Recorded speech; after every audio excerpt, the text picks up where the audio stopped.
So think about the last chapter of life. And we're talking from the point in which people get a diagnosis of a terminal illness until end of life. And in the Western world, this chapter is slightly longer than 5 years. Now, I've talked about this chapter with many physicians, palliative care experts.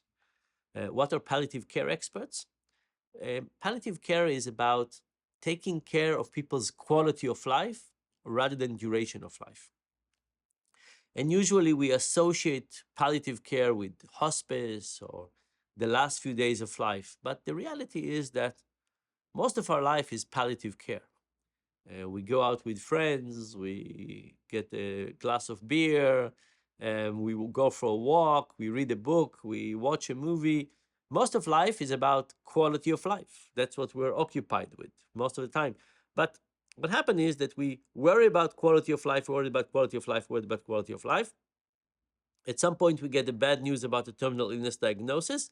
And at that point, we usually stop worrying about quality of life and start being a full-time patient and just worrying about being a patient. So quality of life all the time, palliative care, we stop, become a patient, don't worry about quality of life, just duration of life. And then the last few weeks, some people remember and they start worrying about quality of life again.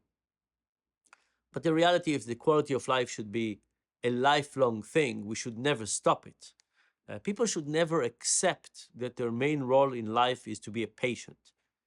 Our main role in life is to be a human being with objectives and goals and aspirations and social relationships and fun and all kinds of things like that. And when people get a terminal illness diagnosis, they should also be a patient, but it shouldn't define them.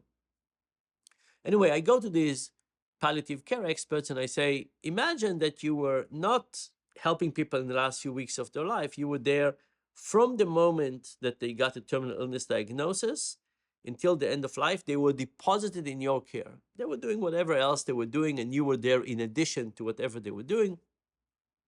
And you were there to help them. You were there to help them with all aspects of their lives. And I say, imagine that happened. Somebody gets diagnosed, they come to your care, and you have infinite amount of time to help them. You talk to them, you help them, symptoms, wills, quality of life, fixing relationships. We do all of these things. They live for slightly longer than 5 years, like the average, then they pass away. And then I say, imagine now that they passed away, and 10 minutes later, you get to wake them up. You wake them up and you say, hey, you get a choice. You get to live one of your chapter of life again.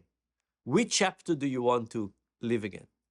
And what I asked this palliative care expert is, what percentage of people would pick that last chapter of life? What percentage of people would pick that terrible chapter that is the end of life, but with the assistance of the palliative care experts?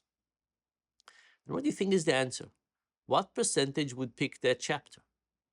The palliative care experts say that most of the patients, they say between 80 and 90% would pick that chapter.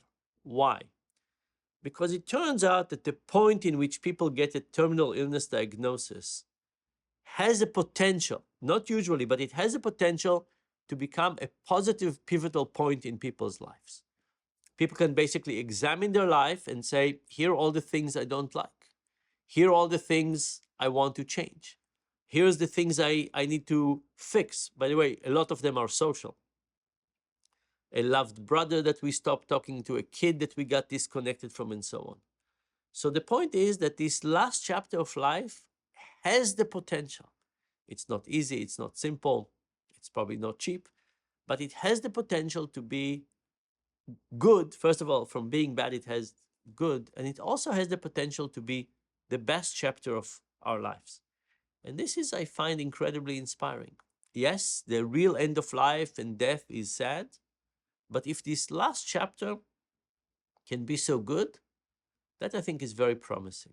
And that's what we're going to try and figure out.